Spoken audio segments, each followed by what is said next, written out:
Straight এটা কাঠগোলা বাগান বাড়ি দেখে আসো, কাঠগোলা বাগান বাড়ি। এই বাগান বাড়ির যারা প্রতিষ্ঠাতা, ফার্স্ট টাইম কথাটা হচ্ছে এটাই, এই বাড়ির প্রতিষ্ঠাতা মালিকরা মুর্শিদাবাদের কোনো নবাব না, রাজা জমিদার কেউ না। এরা ছিলেন সেই সময় করোড়পতি বিজনেসম্যান, রাজস্থানী জৈন। স্ট্রেট এটা কাঠগোলা বাগান বাড়ি দেখে আসো, কাঠগোলা বাগান বাড়ি। এই বাগান বাড়ির যারা প্রতিষ্ঠাতা, ফার্স্ট টাইম কথাটা হচ্ছে এটাই, এই বাড়ির প্রতিষ্ঠাতা মালিকরা মুর্শিদাবাদের কোনো নবাব না, রাজা জমিদার কেউ না। এরা ছিলেন সেই সময় করোড়পতি বিজনেসম্যান, রাজস্থানী জৈন। স্ট্যাচুগুলো ফার্স্ট গেট দিয়ে ঢুকতেই দুই দিকে দুটো, আর এখানে দুই দিকে দুটো, লক্ষ্মীপথ, ধনপথ, জগৎপথ, ছত্রপথ, ইনাদের নাম। এখানে দুটো জেনারেশন আছে, ফার্স্ট জেনারেশন লক্ষ্মীপথ আর ধনপথ, সেকেন্ড জেনারেশন জগৎপথ, ছত্রপথ। বর্তমান যিনি জেনারেশন আছেন তিনি ষষ্ঠ জেনারেশন, কলকাতায় থাকে। এই প্রপার্টির উনি মালিক, অর্থাৎ এটা প্রাইভেট সম্পত্তি। কি নাম ওনার? সঞ্জয় দুগাল।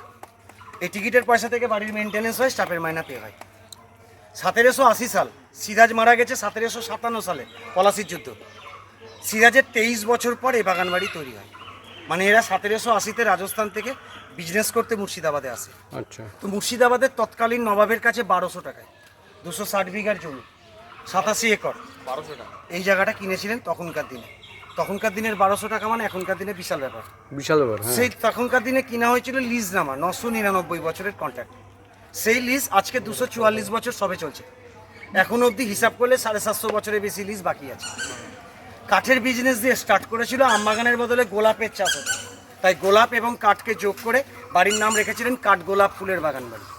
সামান্য একটা কাঠের ব্যবসার উপর তো বাগান চলে না, মেনলি ব্যবসা স্টোনের। যখনকার দিনে একটু সাইড দিলেন, তখনকার দিনে সুড়ঙ্গ পথ দিয়ে জগৎ সেটের সাথে কারবার হতো। ব্রিটিশদেরকে বিজনেস কর ফাঁকি দিবে বলে এরা সুড়ঙ্গ পথ ব্যবহার করতেন। সুড়ঙ্গ সামনে আছে, দেখাবো। তার আগে একটা ছোট্ট কথা, আপনারা প্রত্যেকে গাড়ি থেকে নেমে যখন সোজা গেট দিয়ে প্রবেশ করছিলেন, আশা করি গেটের ডিজাইনটা দেখেছেন। দাদা এটা বাস্তব কথা, মুর্শিদাবাদে আরও কটা স্পট আজকে ভিজিট করবেন, কোথাও প্রবেশ গেট এই ধরনের নাই। ওনারা বলতো নহবত গেট।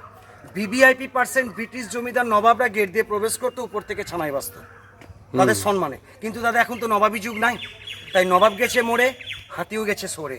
এখন একটাই গেট, টিকিটের 30 টাকা রেট। বাইরে আপনাদের গাড়ি, সুড়ঙ্গ রাস্তা দেখার জন্য চলে আসুন তাড়াতাড়ি। বাহ, দারুণ দারুণ, হাততালি।